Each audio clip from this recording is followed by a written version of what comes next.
I've got wind!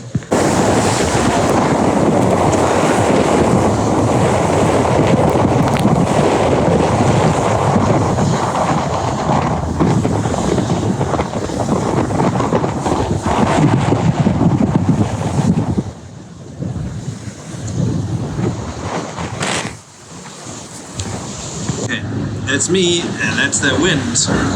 And there's this crazy, really high depression in between New Zealand and Tasmania. It's going to make Hobart uncomfortable. So yeah, thoughts for those sailors that are going to be doing the Sydney-Hobart race, because having that depression in the middle of the Tasman Sea at the moment is going to be nasty for boats that are going southwards. But more importantly, for me at least, is it's providing pretty strong south, primarily southerly winds that allows me to reach towards the east. And over the past couple of hours, I have gone more east than Violette, than Tanguy, than Benjamin Ferré. And so that's exciting because I'm the one that's got the wind at the moment. I went looking for this, for the winds coming off this depression in the Tasman.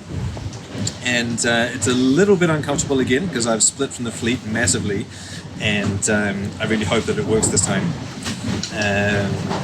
In the short term, undoubtedly. In the long term, over the next week to 10 days, we've got, again, crazy systems, and it's going to be interesting to see how my northerly position plays out.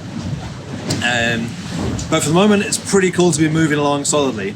Last night I had 30 knots of wind and was reaching with 2 reefs in the J3 at almost 30, well, I think I did hit 30 knots of boat speed at one point. And then it completely shut off in the span of a couple of hours, went from 30 knots to 6 knots, and I was terrified that this option was not going to work at all. But little by little, over the course of the beautiful sunny day that we've had, the wind has come back, and my spirits as well.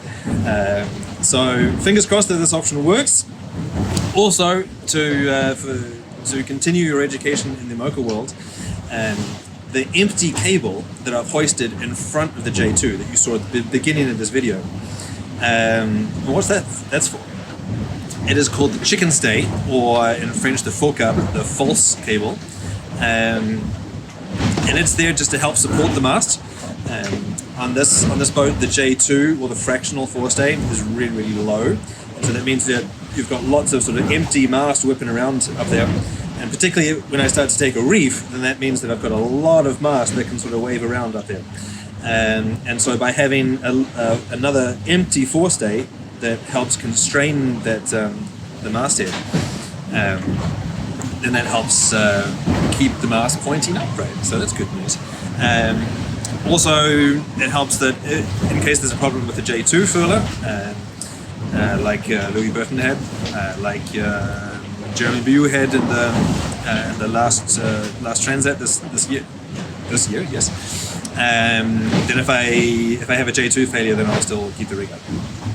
So it's a little bit of extra safety. It's a little bit of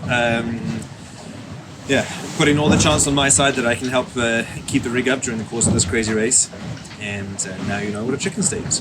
Anyway, wishing you all the very best for a beautiful, wonderful, hopefully family and friend-filled Christmas.